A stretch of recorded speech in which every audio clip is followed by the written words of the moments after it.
नमस्कार सभी को। तो देखिए यहाँ पर हम लोग सीटेट एग्ज़ाम के या टीईटी एग्ज़ाम के 100 मल्टीपल चॉइस क्वेश्चंस को डिस्कस करेंगे, जो कि ज्योग्राफी के होने वाले हैं।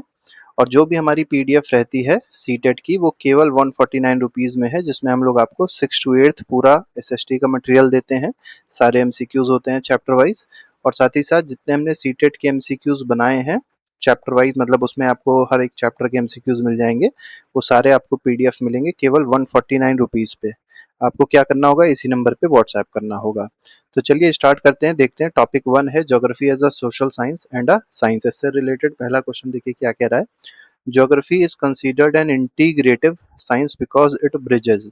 तो ज्योग्राफी को इंटीग्रेटिव साइंस क्यों कहते हैं, ये पूछा गया है क्योंकि ये ब्रिज बनाती है किसके किसके बीच में। प्योर फिजिक्स और प्योर केमिस्ट्री के बीच में नहीं बनाती है, natural physical sciences and social sciences के बीच में बनाती है। तो बी ऑप्शन बिल्कुल ठीक है। Which dualism in geography deals with the relationship between physical landforms and human cultural activities? तो पूछा गया कौन सा ऐसा डुअलिज्म है ज्योग्राफी में जो डील करता है किससे, relationship between physical landform and human cultural values से या एक्टिविटीज से। तो ये कौन सा डुअलिज्म है, तो ये physical geography versus human geography का है। तो बी ऑप्शन इसमें बिल्कुल ठीक हो जाएगा। Geography as a social study focuses primarily on. तो ज्योग्राफी को अगर सोशल स्टडी के रूप में देखा जाए तो ये किस पे फोकस करती है, तो लैंडफॉर्म मूवमेंट कैलकुलेशन पे फोकस नहीं करती है।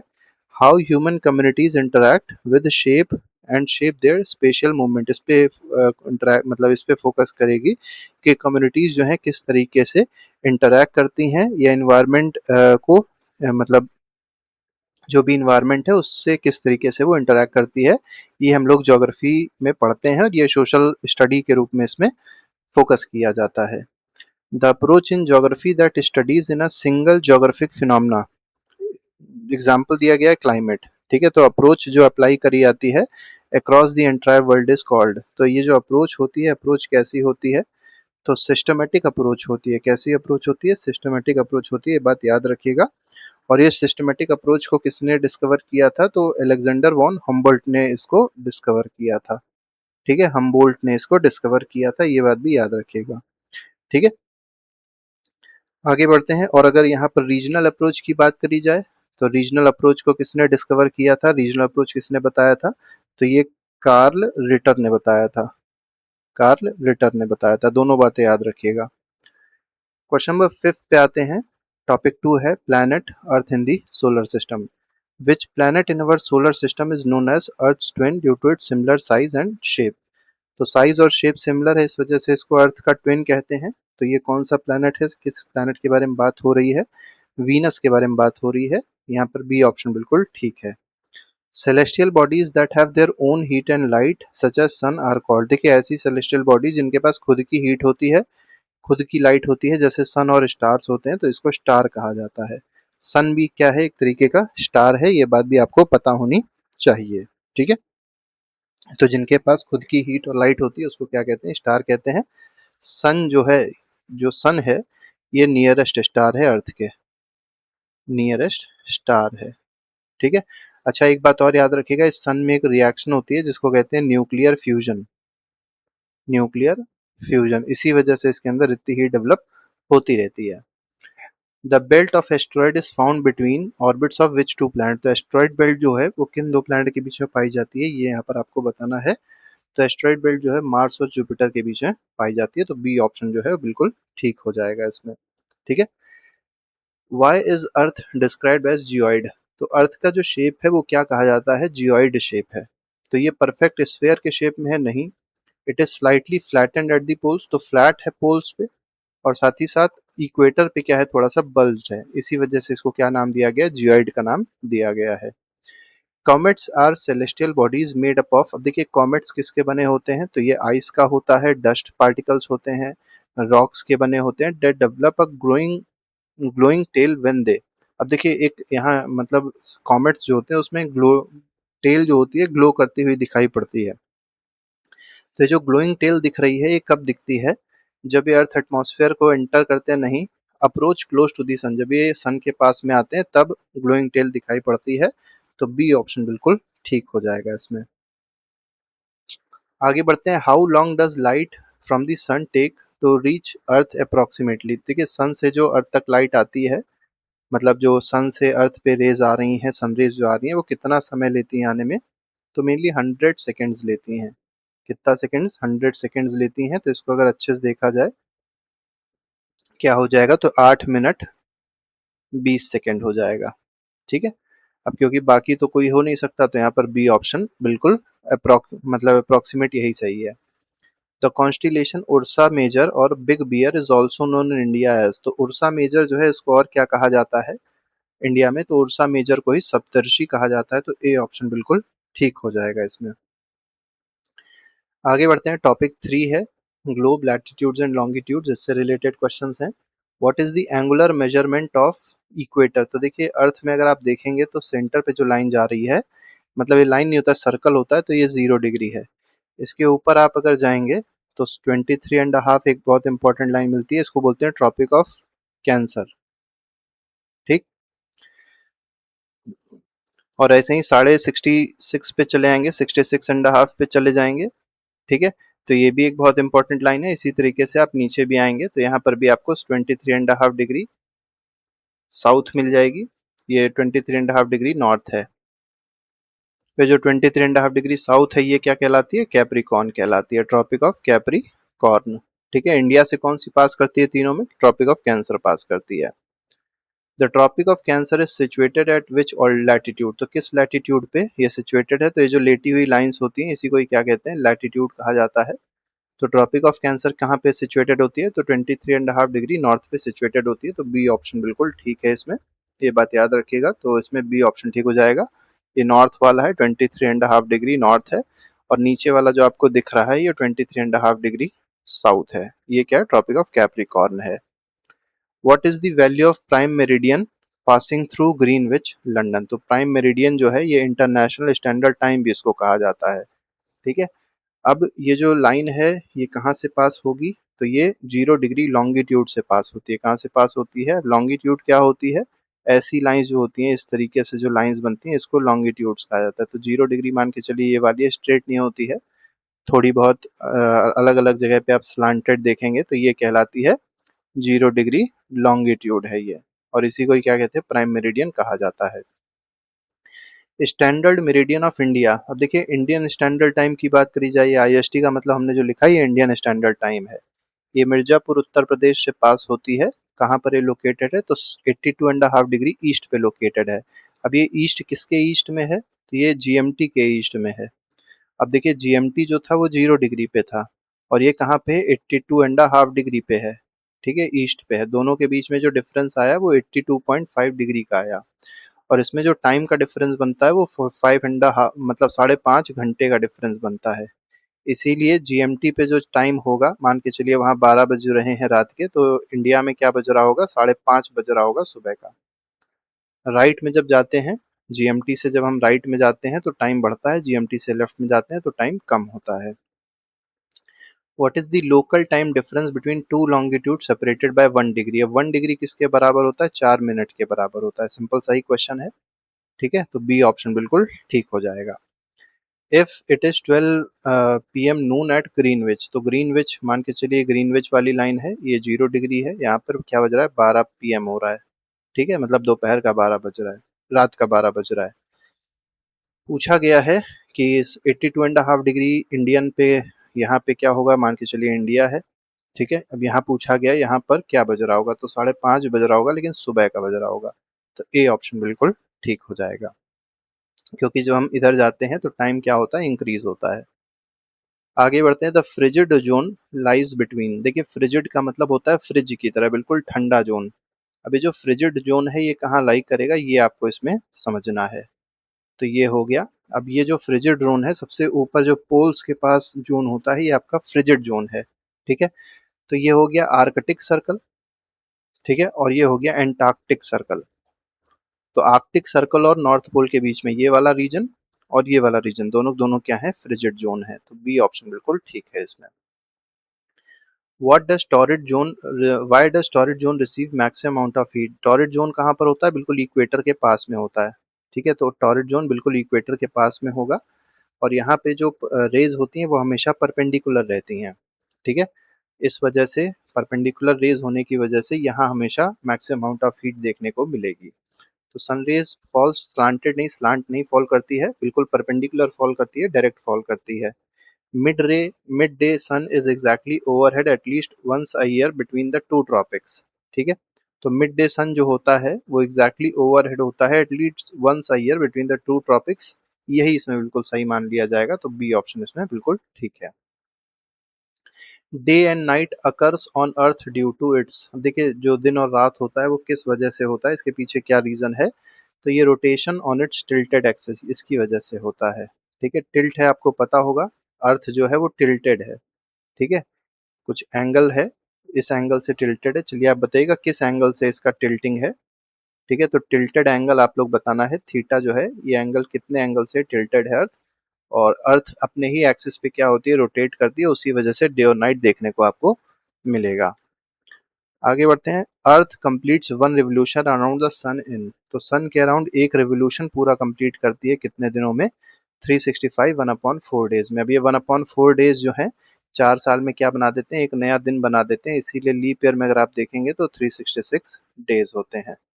ठीक है, on 21 June northern hemisphere experiences the longest day and shortest nights, this event is called. देखिए 21 जून जो है इसी के दिन आप देखेंगे तो इंटरनेशनल योगा डे होता है, वर्ल्ड योगा डे या इंटरनेशनल योगा डे मनाया जाता है।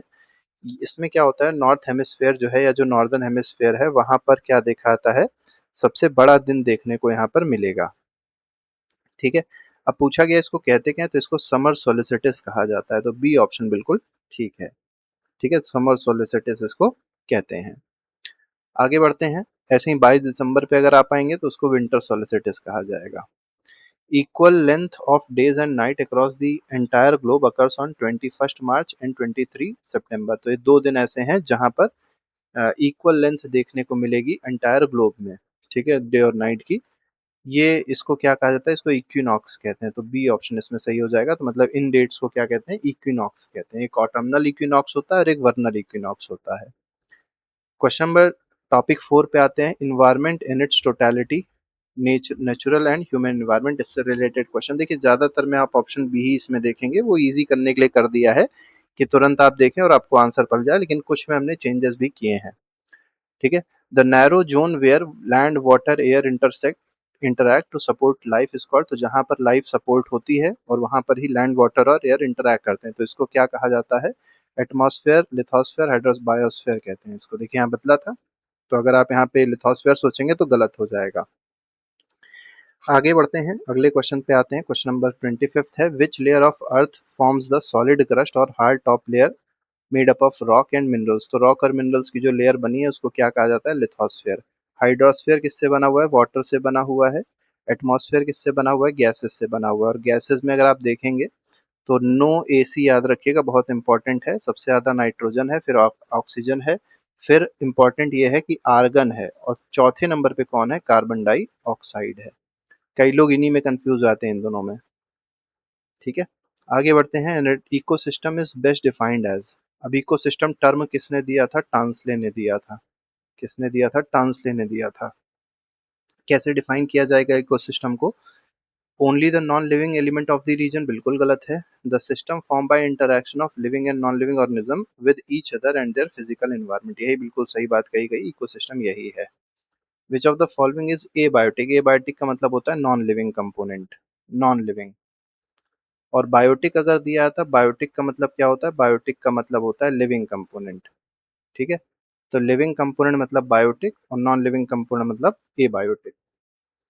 तो पूछा गया एबायोटिक कौन सा है, प्लांट लिविंग है, ए बी लिविंग है, लैंड जो है ये एबायोटिक में आएगा, तो यहाँ पर सी ऑप्शन सही है।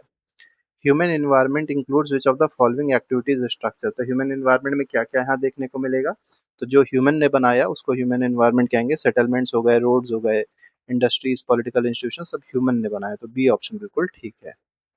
एयर से रिलेटेड क्वेश्चन सब देखेंगे हम लोग, ये भी टॉपिक है। Which gas is most abundant gas in earth atmosphere, 78% approximate, कौन सी है, नाइट्रोजन है।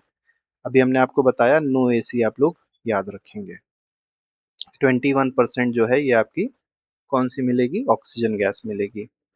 विच atmospheric layer is closest to earth surface where all weather phenomena occurs. तो सारे वेदर फिनोमेना कहाँ पर होते हैं? ट्रोपोस्फेयर में होते हैं। तो सबसे पहले ट्रोपोस्फेयर है, स्ट्रेटोस्फेयर है, मीजोस्फेयर है, फिर आइनोस्फेयर है और लास्ट में क्या है? एग्जोस्फेयर है। ठीक है, तो मिड में आती है इसलिए इसको मीजोस्फेयर कहते हैं। स्ट्रेटोस्फेयर में ही क्या पाई जाती है? ओजोन लेयर पाई जाती है। Stratosphere is ideal for flying aeroplanes because it. अब देखिए स्ट्रेटोस्फेयर जो है यहाँ पर सबसे अच्छा एरोप्लेन उड़ने की जगह होती है यहीं पे। ऐसा क्यों होता है? हाई वाटर वेपर और रेन क्लाउड्स नहीं होते हैं, almost free from clouds and weather turbulence यहाँ पर नहीं देखने को मिलेगा। बिल्कुल सही बात है, बी सही है। Which layer of atmosphere contains protective ozone layer that absorbs harmful UV radiations? Harmful UV radiation का मतलब UVB radiations। UVB radiations को absorb करता है, बात याद रखिएगा। ठीक है, तो आपसे पूछा जाए अगर कौन सी रेडिएशंस होती हैं हार्मफुल रेडिएशंस यूवी की, तो यूवीबी रेडिएशंस होती हैं। कौन इसको एब्जॉर्ब करता है? स्ट्रेटोस्फेयर एब्जॉर्ब करता है। अच्छा, ट्रोपोस्फेयर में भी होती है लेकिन वो गुड ओजोन है। ठीक है, मतलब एक तरीके से कह सकते हैं ट्रोपोस्फेयर में अपर पार्ट में भी होती है लेकिन वो एब्जॉर्ब नहीं करती है। एब्जॉर्ब करने का काम मेनली स्ट्रेटोस्फेयर वाली ओजोन करेगी। Meteoroids burn up upon entering from space in which atmospheric layer. तो मीटेरॉइड जो है वो कब बर्न हो जाते हैं, कहाँ बर्न होते हैं, ये पूछा गया है इसमें। कौन सी लेयर में बर्न होते हैं? तो मीजोस्फेयर में बर्न होते हैं। तीसरी मतलब मिड की जो लेयर है वहां पर आके मीटेरॉइड जो है वो बर्न हो जाते हैं, जल जाते हैं एटमॉस्फेरिक फ्रिक्शन से। Air pressure is highest eight. तो एयर प्रेशर जो होगा वो हाईएस्ट कहाँ पे होगा, ये आपसे यहाँ पर पूछा गया है। तो देखिए जो सी लेवल है वहां पर ही आपको एयर प्रेशर सबसे ज्यादा मिलेगा और जैसे जैसे आप ऊपर जाएंगे एयर प्रेशर जो है वो डिक्रीज होता चला जाता है। Wind moves naturally from. तो विंड का मूवमेंट जो होता है वो हमेशा हाई प्रेशर से किधर की ओर होता है? लो प्रेशर की तरफ होता है। ठीक है, और हाई प्रेशर कहाँ होगा? जहां पर टेम्परेचर क्या होगा? कम होगा। लो प्रेशर कहाँ होगा? जहां टेम्परेचर ज्यादा होगा। तो high pressure area to low pressure area, बिल्कुल ठीक है। Seasonal wind that changes their direction with different season monsoon in India is called. अब देखिए ऐसी सीजनल विंड जो अपने डायरेक्शन को क्या करती है, अलग अलग सीजन के साथ चेंज करती है, इस सीजनल विंड को क्या कहेंगे? परमानेंट विंड का डायरेक्शन नहीं चेंज होता, पीरियोडिक विंड कहते हैं इनको। लोकल विंड मतलब जैसे लू हो गई तो ये लोकल विंड है, तो ये इसका डायरेक्शन भी नहीं चेंज होता। वेस्टर्ली इसका भी डायरेक्शन नहीं चेंज होगा, वेस्ट से ये ईस्ट की तरफ आती है। लोकल विंड लू blowing during summer season in northern plains of India is a dash. तो लू जो है बहुत ही गर्म विंड होती है, बड़ी खतरनाक और ड्राई विंड होती है, गर्म और ड्राई होती है। Mainly northern India, Uttar Pradesh, Bihar, Madhya Pradesh, इन सब रीजन में बहुत ज्यादा ये एक्टिव रहती है। The degree of hotness and coldness of air is refer to as. तो देखिए डिग्री ऑफ हॉटनेस या डिग्री ऑफ कोल्डनेस को ही क्या कहते हैं? टेम्परेचर कहा जाता है। एंड ह्यूमिडिटी क्या होती है? ह्यूमिडिटी का मतलब होता है amount of water vapour. Water vapour का अमाउंट कितना है प्रेजेंट इन एयर, इसको क्या कहा जाता है? ह्यूमिडिटी कहा जाता है। इंसोलेशन का मतलब क्या होता है? कितनी इनकमिंग सोलर रेडिएशंस आ रही हैं अर्थ पे। ठीक है, पर यूनिट एरिया इसको इंसोलेशन कहेंगे। तो इंसोलेशन पूछ ही लिया गया है कि इंसोलेशन क्या है। Heat radiated back to the Earth into space, बिल्कुल गलत है। Incoming solar energy intercepted by the Earth, इसी को क्या कहेंगे हम लोग? इंसोलेशन कहेंगे। Precipitation in the form of liquid water droplets reaching the Earth is known as. तो प्रेसिपिटेशन जो होता है लिक्विड वाटर ड्रॉपलेट के फॉर्म में जो अर्थ तक पहुंचता है, इसको क्या कहा जाता है? ये बताना है आपको, इसको रेन कहते हैं। ठीक है, तो सी ऑप्शन रेन बिल्कुल सही है इसमें। वाटर पे आते हैं। What percentage of earth surface is covered with water approximately. तो वाटर से कितना अर्थ सरफेस कवर्ड है? 71% अप्रोक्सीमेटली कवर्ड है, तो बी ऑप्शन बिल्कुल ठीक हो जाएगा। 42 कह रहा है the continuous process by which water changes its form and circulates between oceans atmosphere and land is known as. तो एक प्रोसेस है जिससे वाटर क्या करती है? लगातार अपना फॉर्म चेंज करती रहती है और वो ओशन, एटमॉस्फेयर और लैंड में सर्कुलेट करती रहती है, तो इसको वाटर साइकिल या हाइड्रोलॉजिकल साइकिल भी कहा जाता है। ये आपको पता होगा, बहुत बेसिक सा क्वेश्चन है। What percentage of Earth total water is available as fresh water. ये बहुत अच्छा क्वेश्चन है कि कितना परसेंट हमारे अर्थ पे फ्रेश वाटर है, ये हमको बताना है। ठीक है, सुटेबल फॉर ह्यूमन यूज। तो ये अप्रोक्सीमेटली 2.7% है। लेकिन अभी मतलब एक्सेसिबल कितना है? अप्रोक्सीमेटली 1% हम लोग केवल एक्सेस कर सकते हैं, क्योंकि ज़्यादातर जो है वो पोलर आइस कैप्स के फॉर्म में जमा हुआ है, पोलर आइस कैप्स के फॉर्म में वो फ्रोजन है, तो उसको हम लोग एक्सेस नहीं कर सकते हैं। Rhythmic rise and fall of ocean water twice a day caused by gravitational pull of sun and moon is called, इसको क्या कहते हैं, टाइड कहते हैं। टाइड मेनली आप देखेंगे तो हाई टाइड होती है, लो टाइड होती है, ये आपने सुना होगा ज्वार भाटा जिसको कहा जाता है, यही टाइड है। High tides occurring during new moon and full moon when sun moon and Earth are in straight line are called. देखिए जो हाई टाइड होती हैं ये कब होती है, जब न्यू मून होगा या फुल मून होगा, तो इस कंडीशन में सन होगा, मून होगा, अर्थ होगा, ये तीनों तीनों स्ट्रेट लाइन में होंगे। तो इस हाई टाइड को क्या कहेंगे ये आपको बताना है, तो इसको स्प्रिंग टाइड कहते हैं। ठीक है, तो स्प्रिंग टाइड कहलाती है। ठीक है, तो ये बात याद रखिएगा, बहुत ज़्यादा इंपॉर्टेंट है, हाईएस्ट टाइड होती है spring tide. Streams of water flowing constantly on ocean surface is definite in a definite direction are called। तो streams of water जो है, जब वो ओशन सरफेस में अलग अलग डायरेक्शंस में ट्रेवल करती है, एक डेफिनेट डायरेक्शन में जब वो ट्रेवल करती है, तो इसको क्या कहते हैं, इसको ओशन करंट कहते हैं। तो करंट मतलब वाला करंट नहीं, करंट का मतलब है मूवमेंट ऑफ वाटर, तो जिस डायरेक्शन मूव कर रही है तो उसको एक तरीके से करंट कह दिया जाता है। लेब्राडोर ओशन करंट जो है, ये लेब्राडोर सी के पास से निकलती है, तो ये कैसी करंट होती है, बड़ी ठंडी करंट होती है, कोल्ड ओशन करंट है ये। ठीक है, ये आर्कटिक ओशन के पास से मेनली निकलती है। ठीक है, कनाडा के कोस्ट से होके निकलेगी और वहां से ही, मतलब ये ठंडी ठंडी cold polar cold cold ocean current होती है। गल्फ स्ट्रीम जब भी होगी, जब भी गल्फ में कोई भी स्ट्रीम जाती है तो वो हमेशा वार्म करंट होगी। और कहाँ ओरिजिनेट करेगी ये बताना है आपको, तो ये नियर इक्वेटर ओरिजिनेट करते हैं। तो जितनी भी हॉट स्ट्रीम्स होती हैं वो इक्वेटर के पास में ही ओरिजिनेट करती हैं mainly. Region where warm and cold current meet are famous for. देखिए जहाँ पर वार्म और कोल्ड करंट जो है दोनों मीट करती हैं, वहाँ पर अच्छा खासा फिशिंग ग्राउंड आपको देखने को मिलेगा, मतलब बहुत ज़्यादा वहाँ फिशेस देखने को मिलती हैं, क्योंकि वहाँ पर फाइटोप्लैंक्टन्स ज़्यादा हो पाते हैं और फाइटोप्लैंक्टन्स को खाने के लिए फिश आती हैं, तो फिश बहुत ज़्यादा वहाँ पर देखने को मिलती हैं। Giant sea waves caused by undersea earthquakes और वॉल्केनिक eruptions आर कॉल्ड। तो जायंट सी वेव्स देखने को मिलती है अंडर अर्थक्वेक से या वॉल्केनिक eruption से, इसको क्या कहा जाता है, सुनामी कहा जाता है। इंडिया में सुनामी आपको पता होगा 2004 में आई थी, बड़ी खतरनाक सुनामी थी, बहुत सारे लोगों की डेथ हो गई थी। टॉपिक 7 पे आते हैं, ह्यूमन एनवायरनमेंट है, सेटलमेंट, ट्रांसपोर्ट एंड कम्युनिकेशन से रिलेटेड क्वेश्चंस हैं इसमें। Settlement where houses are built close together on flat land are called. Houses जहाँ बहुत पास पास बनते हैं फ्लैट लैंड पे, तो इस सेटलमेंट को क्या कहा जाएगा, तो इसको कॉम्पैक्ट या न्यूक्लिएटेड सेटलमेंट कहते हैं। कॉम्पैक्ट मतलब बहुत ही पास पास बना हुआ है। Dispersed settlement are commonly found in. अब डिस्पर्स मतलब दूर दूर जो सेटलमेंट्स होते हैं ये मेनली कहाँ पाए जाएंगे, तो ये हिली ट्रैक्स पे पाए जाएंगे, थिक फॉरेस्ट में पाए जाएंगे, एक्सट्रीम जहाँ क्लाइमेट होता है वहाँ पर पाए जाते हैं, तो बी ऑप्शन बिल्कुल ठीक है। Settlement that develops along road, railway lines, rivers और canals in a row are termed as. तो इनको क्या कहेंगे, इसको लीनियर पैटर्न कहें। जैसे मान लीजिए रेलवे पटरी जा रही है या रोड जा रही है, यहीं पे लोगों ने क्या कर लिया, घर बना रही है, तो लीनियर पैटर्न में ही तो घर बनाएंगे, सर्कुलर तो बना नहीं पाएंगे। तो इसलिए सी ऑप्शन इसमें बिल्कुल ठीक है। विच transport mode is suitable and economical for carrying heavy and bulky goods over long distance internationally. अब इंटरनेशनल तरीके से मतलब एक कंट्री से दूसरे कंट्री तक गुड्स लेके जाना और बहुत भारी गुड्स हैं, ठीक है, तो वो कैसे लेके जाया जा सकता है, इकोनॉमिकली वाटरवेज से। अब हवाई जहाज से तो लेके जा नहीं सकते और तो कोई तरीका ही नहीं है, तो यहाँ पर sea waterways is the correct answer. Golden quadrilateral super highway network connects which 4 major Indian cities. तो कौन सी 4 इंडियन सिटीज को गोल्डन क्वाड्रिलेटरल कनेक्ट करता है, ये आपको यहाँ पर बताना है।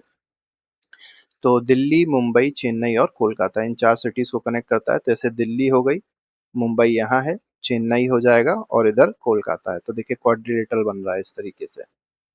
Trans Siberian railway, the longest railway system in the world, connect Saint Petersburg to. अब ट्रांस साइबेरियन रेलवे जो है ये दुनिया का सबसे, याद रखिएगा, ये रशिया में है। कहाँ पर है, रशिया में है। ये सेंट पीटर्सबर्ग को कनेक्ट कर रहा है, किससे कनेक्ट कर रहा है, ये इस क्वेश्चन में आपसे पूछा गया है। तो ये व्लादिवोस्टोक और सेंट पीटर्सबर्ग को कनेक्ट करता है, तो ए ऑप्शन बिल्कुल ठीक है। Inland waterway in north America include one of the busiest commercial waterway called. तो नॉर्थ अमेरिका का जो इनलैंड वाटरवे है नॉर्थ अमेरिका का, ये one of the busiest commercial waterway है, इसको क्या कहा जाता है, ये इस क्वेश्चन में आपको बताना है। ठीक है, रिवर अमेज़न नहीं कहते, ग्रेट लेक्स कहते हैं, सेंट लॉरेंस रिवर सिस्टम कहते हैं, तो बी ऑप्शन बिल्कुल ठीक है। Which mode of transport is fastest but most expensive and affected by fog and storms? तो कौन सा ऐसा ट्रांसपोर्ट का मोड है जो सबसे तेज है और सबसे ज़्यादा एक्सपेंसिव है, ठीक है, लेकिन वो फॉग और स्टॉर्म से अफेक्ट भी होता है, ये बताना है आपको इस क्वेश्चन में, तो ये एयरवेज है। Communication intended to reach large audience simultaneously is termed as. तो देखिए जैसे टीवी हो गया, रेडियो हो गया, न्यूज़पेपर हो गया, तो एक ही जगह से बहुत सारे लोगों को न्यूज़ या जो भी कम्युनिकेशन है वो हो सकता है, ठीक है। तो ये कम्युनिकेशन कैसा कम्युनिकेशन कहलाएगा? मास मीडिया कहलाएगा। ए ऑप्शन 59th का बिल्कुल ठीक हो जाएगा, ठीक है।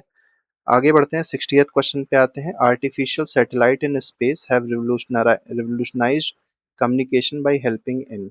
तो आर्टिफिशियल सैटेलाइट जो है स्पेस में, उन लोगों उसने किस तरीके से कम्युनिकेशन को रिवोल्यूशनाइज्ड कर दिया है, ये आपको यहाँ पर बताना है। तो आर्टिफिशियल सैटेलाइट से सबमरीन कंस्ट्रक्शन तो नहीं हो पा रहा है, लेकिन ऑयल एक्सप्लोरेशन जरूर कर पा रहे हैं, क्योंकि रिमोट सेंसिंग सैटेलाइट्स हैं जो बता देती हैं कहाँ पर ऑयल निकलेगा, वेदर फोरकास्टिंग में हेल्प करती हैं, टेली कम्युनिकेशन में हेल्प करती हैं, तो बी ऑप्शन बिल्कुल ठीक है। अब आते हैं रिसोर्स चैप्टर पे। हम लोग मेनली नेचुरल और ह्यूमन रिसोर्स देखेंगे इसमें questions. Anything that has utility and can satisfy a human need is called, तो इसी को क्या कहा जाता है? रिसोर्स कहा जाता है। तो इसकी यूटिलिटी होगी इसमें कुछ ना कुछ, और ये ह्यूमन नीड को सेटिस्फाई कर पाएगा। Resources that are drawn directly from nature and used without much modification are called। तो डायरेक्टली वो नेचर से मिला, जैसे कोल है तो डायरेक्टली मिल गया और इसको डायरेक्टली जला दिया जाता है, कोई मॉडिफिकेशन जरूरत नहीं पड़ती है, तो इसको क्या कहते हैं? नेचुरल रिसोर्स कहा जाता है। Resources whose total quantity is known and are currently being used in present time। तो देखिए पहली बात क्या कही गई है? टोटल क्वांटिटी जो है हम लोग को पता है और प्रेजेंट टाइम में उसको यूज किया जा रहा है, तो ऐसे रिसोर्सेज को क्या कहा जाएगा, ये बताना है आपको। तो इसको एक्चुअल रिसोर्स कहते हैं। जो है लेकिन उसको यूज नहीं कर पा रहे हैं क्योंकि टेक्नोलॉजी नहीं है, तो उसको पोटेंशियल रिसोर्स कहेंगे, ठीक है।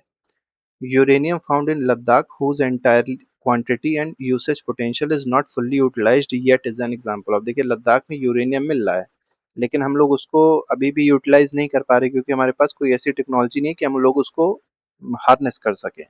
तो ये कैसा रिसोर्स हो जाएगा? पोटेंशियल रिसोर्स हो जाएगा ये। विच of the following is renewable resource, तो जिसको बहुत कम टाइम में रिन्यू किया जा सकता है वो रिन्यूएबल रिसोर्स होता है।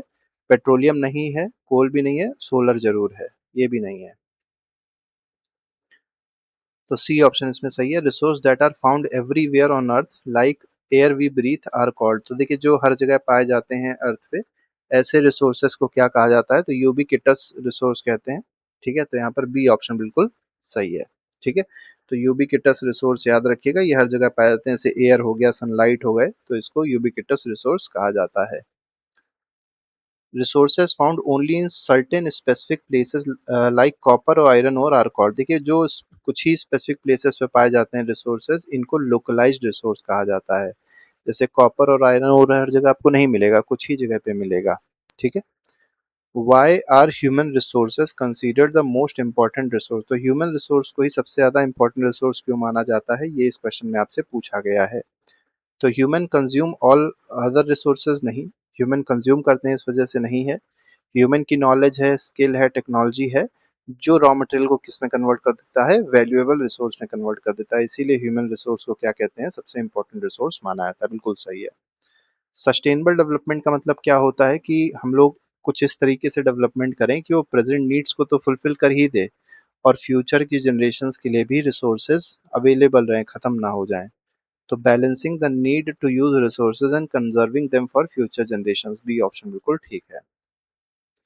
3 R's of resource conservation stands for, तो रिड्यूस, रिसाइकिल, रीयूज, ये सही है बिल्कुल। 3 R का मतलब रिड्यूस, रिसाइकिल, रीयूज हो जाएगा। Biotic resources are derive from, तो बायोटिक अभी हमने आपको बताया था, बायोटिक का मतलब होता है लिविंग ऑर्गेनिज्म, तो प्लांट भी हो सकते हैं, एनिमल्स भी हो सकते हैं। जो नॉन लिविंग है वो क्या हो जाएंगे? ए बायोटिक रिसोर्सेज हो जाएंगे वो, ठीक है। Soil, rock, minerals belong to which category of resources, तो सॉयल हो गया, रॉक हो गए, मिनरल्स हो गए, ये किस कैटेगरी से बिलोंग करते हैं? तो ए बायोटिक रिसोर्सेज हैं ये सब, ठीक है, सब नॉन लिविंग है, ए बायोटिक रिसोर्स हो जाएंगे। Which factor turns a substance into resource over time, तो कौन सा ऐसा फैक्टर है जो किसी भी सब्सटेंस को रिसोर्स में कन्वर्ट कर देता है? तो पहला दिया गया है टाइम और टेक्नोलॉजी, यही बिल्कुल सही है। टेक्नोलॉजी अगर है तो कोई भी रिसोर्स में कन्वर्ट हो जाएगा सब्सटेंस, टेक्नोलॉजी नहीं है अभी डेवलप तो कोई सब्सटेंस है कोई भी वो रिसोर्स में डेवलप नहीं हो सकता है। एग्रीकल्चर से रिलेटेड आते हैं क्वेश्चंस देखते हैं। Agriculture is categorised under which type of economic activity? तो देखिए प्राइमरी एक्टिविटी है एग्रीकल्चर। ठीक है, अगर मान लीजिए आपसे पूछा था माइनिंग कैसी एक्टिविटी है, माइनिंग भी आपकी प्राइमरी एक्टिविटी होती है। सेकेंडरी एक्टिविटी में क्या आता है? मैन्युफैक्चरिंग अगर किसी चीज की कर रहे हैं, ठीक है, तो वो आपकी सेकेंडरी एक्टिविटी। टर्शरी में क्या आता है? सर्विस सेक्टर, पढ़ाना, हॉस्पिटल, ये सारी चीजें क्या है? टीचिंग हो गई, हॉस्पिटल हो गया, टर्शरी सेक्टर में आते हैं सर। सेकेंडरी एक्टिविटीज इन्वॉल्व, तो सेकेंडरी एक्टिविटीज में क्या देखने को मिलेगा? Extraction and collection of natural resource, यही बिल्कुल सही है। तो ए ऑप्शन इसमें बिल्कुल देखिए, नहीं ये तो प्राइमरी हो जाएगा। ये क्या है? तो प्राइमरी हो जाएगा। सीधे सीधे क्या किया? एक्सट्रैक्ट कर लिया। Processing of natural resource, natural resource को प्रोसेसिंग किया, मैन्युफैक्चर्ड प्रोडक्ट बनाए, जैसे क्लॉथ की वीविंग करी गई, स्टील मेकिंग करी गई, ये आपका सेकेंडरी रिसोर्स है, सेकेंडरी इकोनॉमिक एक्टिविटी या सेकेंडरी कह सकते हैं एक्टिविटी है। Science of art, science and art of cultivating soil, raising crops and rearing live stock is called. तो देखिए एक आर्ट है या साइंस है जिसमें क्रॉप का कल्टीवेशन होता है, सॉइल मतलब जो क्रॉप है उसका कल्टीवेशन होगा, क्रॉप को ग्रो किया जाएगा, लाइव स्टॉक को रियर किया जाएगा, तो इसको क्या कहा जाता है? इस साइंस को क्या कहा जाता है? ये पूछा गया है, तो इसको ही एग्रीकल्चर कहते हैं।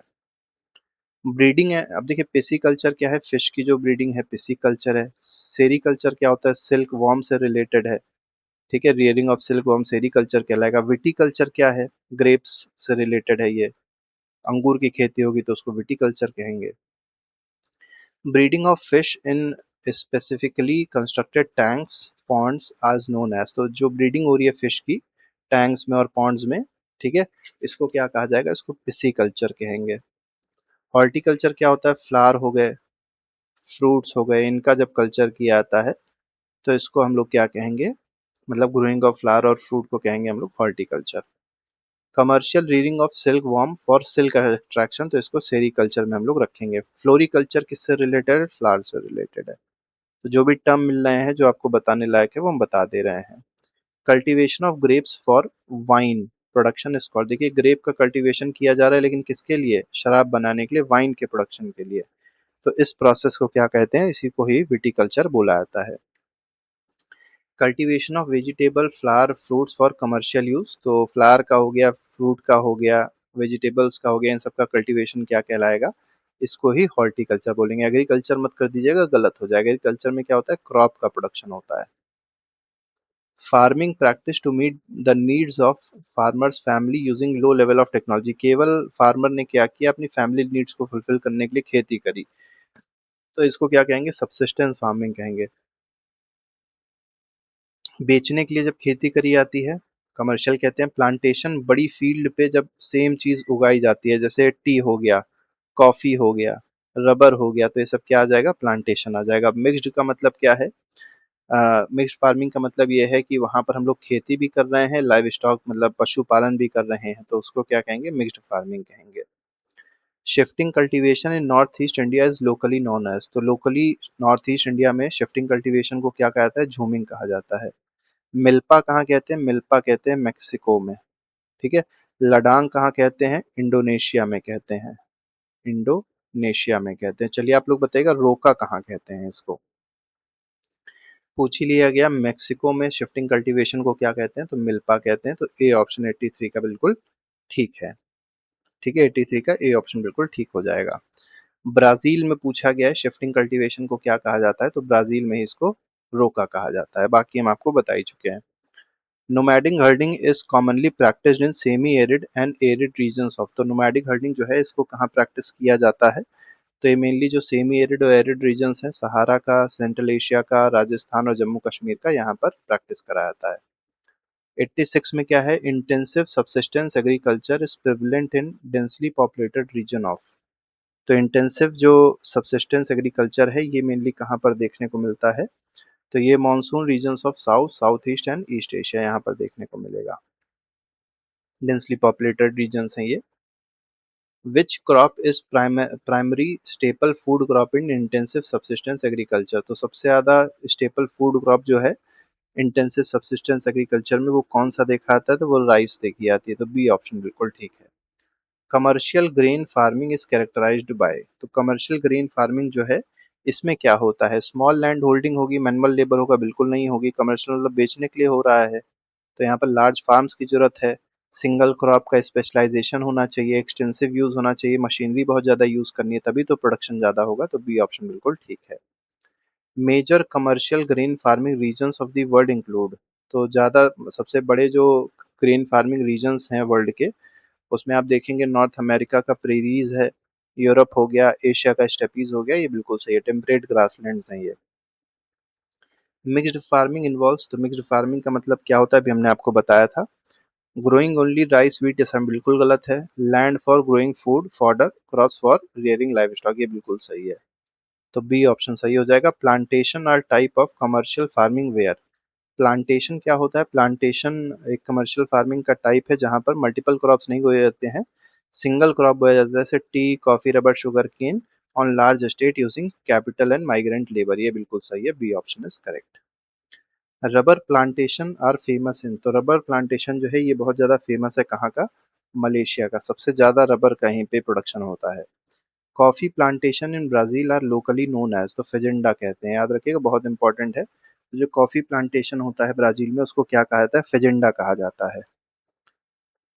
आगे बढ़ते हैं, which crop requires high temperature, high humidity, high rainfall and clayey soil that can retain water, तो टेम्परेचर भी ज़्यादा होना चाहिए, ह्यूमिडिटी भी ज़्यादा होनी चाहिए, रेनफॉल भी ज़्यादा होना चाहिए, और साथ ही साथ सॉइल क्लेई होना चाहिए जिससे वाटर को वो रिटेन कर सके, तो एक इसकी प्रॉपर्टीज़ हैं, राइस की प्रॉपर्टीज़ हैं। इंडिया में राइस सबसे ज़्यादा कहाँ होती है, वेस्ट बंगाल में होती है। Wheat grows best in which type of climate and soil, तो व्हीट के लिए कैसा क्लाइमेट और कैसी सॉइल की जरूरत पड़ती है, मॉडरेट टेम्परेचर होना चाहिए, रेनफॉल ड्यूरिंग ग्रोइंग सीजन, बिल्कुल सही है, ब्राइट सनशाइन एट हार्वेस्ट, तो कटाई के समय बहुत ज़्यादा तेज धूप होनी चाहिए, ठीक है, और वेल ड्रेन्ड लोमी सॉइल होनी चाहिए, तो ए ऑप्शन बिल्कुल सही है इसमें। मेज जो मक्का होता है इसको और क्या कहा जाता है, तो इसको कॉर्न भी कहते हैं, तो बी ऑप्शन ठीक है। Cotton requires which type of climate and soil to thrive, तो कॉटन को कैसे सॉइल की जरूरत होती है, कैसे क्लाइमेट की जरूरत होती है, ये इस क्वेश्चन में आपसे पूछा गया है। तो कॉटन के लिए हाई टेम्परेचर चाहिए, लाइट रेनफॉल चाहिए, ये सबसे इंपॉर्टेंट है कि 210 दिन का फ्रॉस्ट फ्री डेज चाहिए, ये बात याद रखिएगा। ज़्यादातर चीज़ें आप देखेंगे तो इसमें आपको वही मिलेंगी जो एक तरीके से राइस में है, ठीक है, हालांकि वहाँ पर एलुवियल होता है, यहाँ पर ब्लैक सॉइल है, लेकिन इम्पोर्टेंट सबसे इसमें क्या है कि कितने दिन का फ्रॉस्ट फ्री डेज होने चाहिए, तो 210 दिन के होने चाहिए, कॉटन में ही देखने को मिलता है। Jute is also known as golden fibre, तो गोल्डन फाइबर जूट को बोलते हैं। ग्रोज बेस्ट ऑन, तो कौन सी सॉइल पे सबसे अच्छा उगता है, तो well drained alluvial soil with high temperature heavy rainfall, इस पे उगेगा। इंडिया में देखा है सबसे ज्यादा जूट कहाँ पर होता है, वेस्ट बंगाल में होता है। आगे बढ़ते हैं, leading producer of T in the world, सबसे ज्यादा चाय कहाँ पर होती है, तो इंडिया, चाइना, श्रीलंका, केन्या, ये सब के सब टी प्रोड्यूसर्स हैं बहुत ज़्यादा वर्ल्ड में। T requires which type of climate and soil for plantation growth, तो चाय को किस तरीके का क्लाइमेट और सॉइल चाहिए होती है, पूछा गया है। चाय के लिए ठंडा क्लाइमेट होना चाहिए, well distributed high rainfall through out the year, well drained loamy soil होनी चाहिए, जेंटल स्लोप्स होनी चाहिए। इसीलिए आप अगर देखेंगे तो चाय जो है वो मेनली हमारा जो नॉर्थ ईस्ट रीजन है, असम के पास वाला रीजन जो है, वहाँ पर सबसे ज़्यादा चाय उगती है, दार्जिलिंग जो है, ठीक है। तो इस तरीके से 100 एमसीक्यूज थे जो हम लोग ने डिस्कस किए, इसके अलावा और भी कई सारे एमसीक्यूज हैं जो आप प्लेलिस्ट में जाके देख सकते हो, अपना रिविजन अच्छे से कर सकते हैं। अभी के लिए फिलहाल नहीं, thank you very much, goodbye, जय हिंद।